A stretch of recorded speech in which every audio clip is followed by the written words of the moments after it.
Hi everyone and welcome back to my channel. My name is Erla and I knit and crochet. Some of you might remember last year in September, I think, I started working on this Erla top in this color. It's a very beautiful petrol color. And I was about 25 rows in, and I realized that I did not know how to make certain stitches. So I never really learned how to do the M1L, the make one left, and all of that sort of thing. And I realized while working on the snow sweater that I actually was not doing it quite right. So decided to pause this. And then come December, when I was finished with the snow sweater, the Erla socks came out. And so I decided to knit those first, especially because it's quite an intricate pattern, as you can see. And I wanted to make sure that I got it down. And so what I realized back then is because for the Erla top, you need to at a certain point pick up stitches right here along this edge. I just want to show you the difference between those two edges. So as you can see here, it's not very clean. Like, I didn't really fully know how to do the M1L and the M1R and the purl and stuff like that. So it's a lot cleaner here on the socks than it is on the actual top. So I have decided to frog this progress. I've also decided to go with a different color because while this is gorgeous, it's not really very summery, and it is a t-shirt. So with that being said, I'm going to frog that later. I have purchased this very, very beautiful hand-dyed yarn. So this is 100% cotton fingering weight yarn from a Dutch brand called Ikke, which is I-K-K-E, and it is a sort of mixture of lovely green blue hues. And so I'm very excited to get started with this. The one thing that I do need to do is make a gauge swatch, because I realized on my Erla socks, I actually had a stockinette gauge of 30 stitches for 10 centimeters across. And the shirt pattern actually calls for 27 stitches on 10 centimeters across. So I need to make sure that that's right.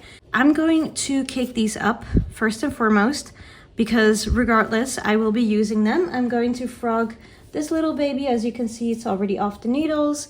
And let's get started and make this tea, and hopefully I'll have it ready for summer. I just wanted to come back on here and let you know I have done 6 rows so far. I started this on Sunday. It's currently Tuesday. So this is not going very fast. I am anticipating this t-shirt to take me about 3 months to knit up. But because it is today, it's April 1st, I think that should be fine. Because if I've got April, May, June, that's 3 months. And I've got the summer months of July and August to wear this t-shirt. It is really pretty though. Just wanted to show you. So this is already the start of row number 7. How pretty is that? And the yarn caked up. I think because of the light, it's looking a lot paler than it is. It's a lot more vibrant, to be honest. So yeah, I'm excited. This is my 1 week progress on the Erla top. It is 28 rounds so far, and it's very involved in some places and a lot less in others.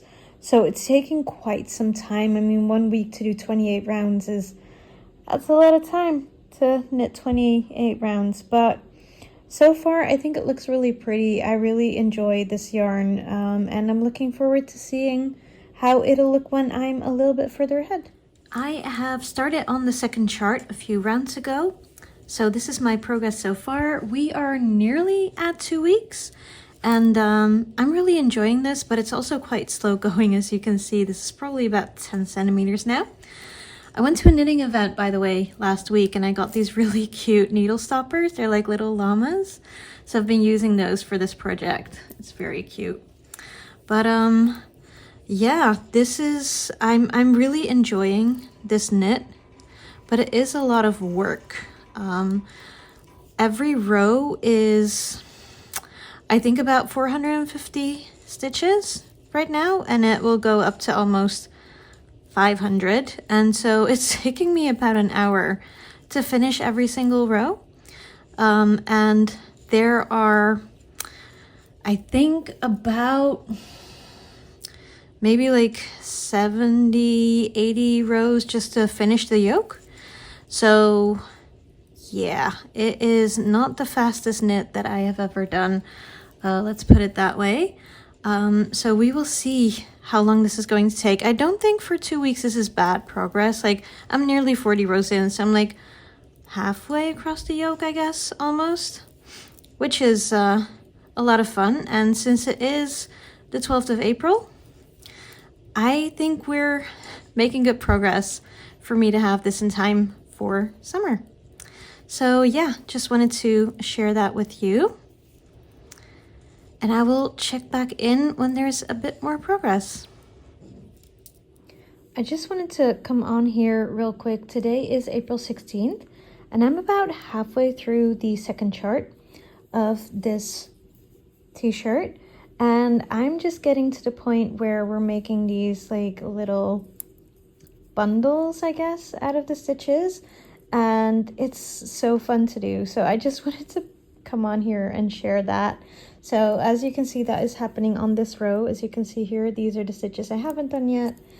And these are the stitches that I have done. So, oh my gosh, it has now been 3 weeks and I finished the first 2 charts. So there's one more chart to do, but look at how pretty this is. This took me 3 weeks.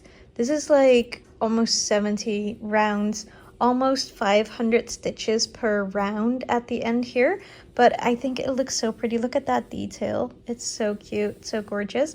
I do hope that all the scrunching will come out once I start wearing it. I really hope that this doesn't have to be blocked out every single time, but we will see. But yeah, I'm very excited. And also, this is how much yarn I have left of my first skein. So I'm hoping that this will do the last chart, which is just like 10-ish rounds. And so that I kind of want to keep going with this until I split for sleeves and then finish it up just after so that I can do the sleeves first. But yeah, let's see. It is the next day and I have just tied on a new skein. I don't know if you can see that here. Just tied that on. So this is my new hank. It's both exciting and a little bit of a pity because I kind of wanted to be able to wait until I had split for sleeves, but I am halfway through chart 3. But it means that a third of this tee is done. So that's very nice. That's very exciting. And it's really coming together so prettily. So I'm very excited about this. It has been a while since I came on here and gave you an update. I'm about 4.5 weeks in now, so I have split for the sleeves and I've started working on the body. There's quite a lot that still needs to get done, of course. So I think this will take me at least another week for me to get the body done, and then we can hopefully start on the sleeves. This is quite scrunched right now because it's on very small needle holders. But yeah, I'm very excited. I just wanted to come on here. It is currently the end of week 6 and look at the progress I have all the way down here. And this is actually the row in which I'm going to bind off. So I've just done the 2 setup rounds for the tubular bind off. And so I'm going to go ahead and do that. But I just wanted to show you also, aren't these so cute? They're like little sheep, so cute. But yes, so let me just show you. Of course, this is on my legs for some reason. This is the t-shirt so far. So once I've bound off, I can start with the sleeves and I'm very, very excited. So I have just bound off one of the sleeves. The other sleeve is still to be done. It's still on the needles. But as you can see, this is a really nice, very neat bound off. It is, or bind off. It is a tubular Italian bind off, and so this worked very well.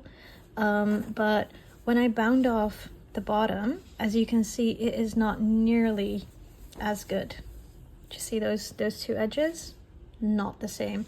So I've decided that I'm going to unravel the bottom bind off because I actually, when I watched the tutorial, it was not a very good tutorial, so I completely did it wrong. That is why I wanted to try this other one here on the sleeve, and as you can see, it is so neat. It's like nice and stretchy and everything, and this is just, I mean, it's stretchy, but it's ugly. And I have now been working on this for like 7 weeks, and so I do want to be very happy with the results. So I'm going to just unravel this bind off and do it again. The good thing is that I did put in a lifeline right before I started the tube itself, so I'll just be able to remove the bind off, redo the tube, and then redo the bind off. Quick update. So I did put in a lifeline right above the binding off of the body, but I wasn't really able to grab it from there. So I actually ended up frogging all of the ribbing. And I have decided to just do a little bit more stockinette than I had initially done, because my ribbing was actually quite long in comparison to what it should be. It was 5 centimeters rather than 3.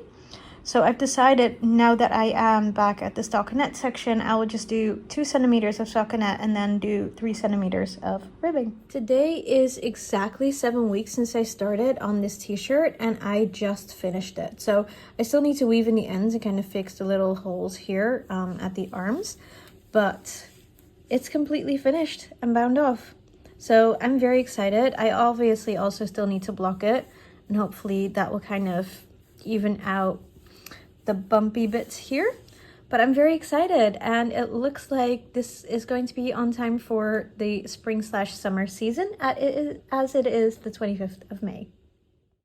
I just wanted to model you the t-shirt before blocking it. So this is what it looks like before blocking. You can see all the puckering and stuff. Now it's on the blocking mat, and I will tell you, this took over a week to dry. It was so long, really. And this is the final result. I am incredibly happy with it. It is absolutely stunning. Thank you so much for watching. Please consider liking and subscribing, and I will see you in the next one.